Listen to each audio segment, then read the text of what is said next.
Hello everybody, welcome back to the Unversed podcast. Danny here. Today we're going to be talking about Gang King. So, recommended by Miguel, Gang King is a delinquent manga starring the main character Jimmy, whose nickname is Jimmy the Tattoo because in middle school he was saved by a tattoo artist and he respected this guy so much, he decided he wanted to be his apprentice. So what did he do? He started tattooing himself since middle school, hence the name Jimmy the Tattoo. And he does tattoos for his friends and stuff at the school. He charges them like $30 a tat or whatever.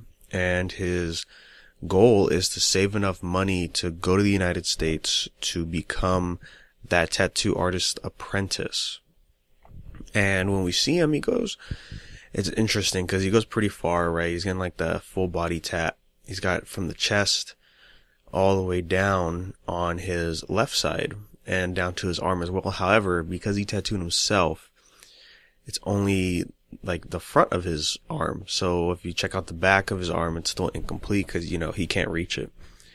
And that's pretty much where we're at for the premise. This is a standard delinquent manga, guys.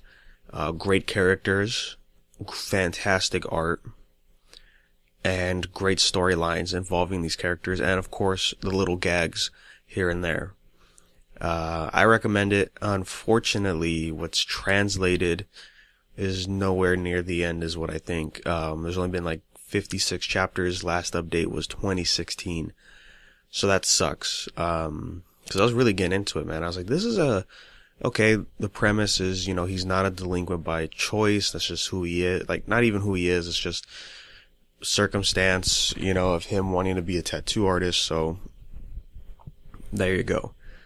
And, we just get the cast. It's very cliche, right? You get all these strong individuals, some of whom probably were part of gangs, leaders. And they were just captivated by Jimmy, of how nice a person he is, how much fun he always has with everybody.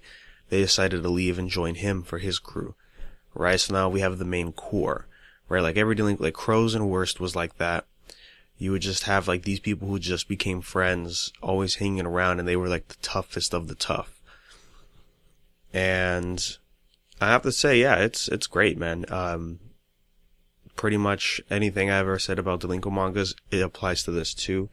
It's so good. Everybody needs to read it. Like, just the depth that we can get into these characters is very surprising, right? Because it's a delinquent manga. How deep can you get? You could get pretty deep. You get serious when it needs to be. And most of the comedic timing is pretty good. And there's even even with the comedic stuff, you get to see like more of the character, right? Like there was one with Jimmy, he found a puppy and we just learn about him loving animals and all that stuff, like sure, it's all fun and games here, but then it's like, oh, we actually learned more about the character. So that is pretty good. That's a good deal right there. And, other than that, I mean, just the characters are great. And I think because, well, this is I want to say because Jimmy's is a tattoo artist first, not a delinquent, we don't really see much conflict, but at the same time, if you read Crows, they don't choose conflict by choice. It just happens because like, hey, these guys are tough, and that kind of happens here. But yeah, the main focus is tattoos. And, there was even a little mini arc of Jimmy meeting an apprentice of the tattoo artist that saved him. And, I liked the chapter, sure, but I wish it went way more in depth. Especially when it got serious, when the guy found out Jimmy's tattooing people in high school, and he just flipped out, got pissed. And I really wish we got more into that aspect of his character, right? Because, when he saw Jimmy's tattoos that he did for himself, and it's like, oh man, like these are great. Like he didn't say anything, but like his expression was just like, wow, and just the frustration after that of like, what, you're tattooing other kids? Like, you don't even understand. It's, it's very quick to happen, right? He beats up Jimmy. They leave. Jimmy comes back, apologizes, and he's like, okay, I get it. I'm not going to tattoo people anymore. And it's like, okay, so now that aspect of Jimmy's character is over, we really don't see much of his passion anymore for artist tattooing, right? Because it's like, well, if he's not doing it at school, like, we don't really see anything else about it. And that brings in more like, okay, now let's bring more delinquent, esque situations going on. So, I think the timing was right for when they introduced a new character, but I just wish that moment of conflict with Jimmy's dreams, was fleshed out more.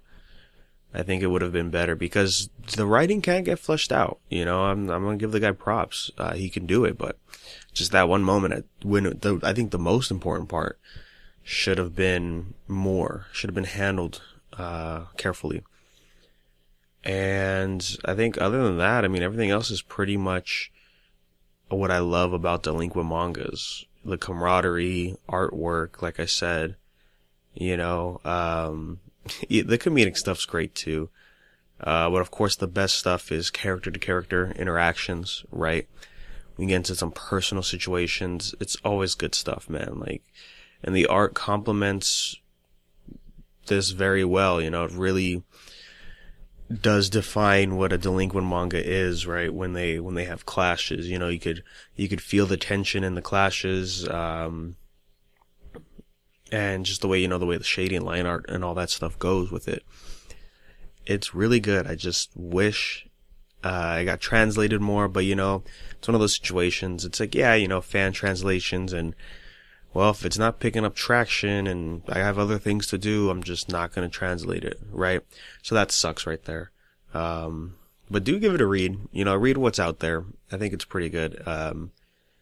Especially if you haven't read delinquent mangas, go ahead and check this one out, because, it's like 50 something chapters, not that long of a read, and you get a generic grasp of what delinquent mangas are. Like, this is the surface in a sense, right? Because in other mangas, usually, like in Crows and Worst is a perfect example, we start seeing other factions, other groups affiliated with our main character, and, we'll have arcs focused on them.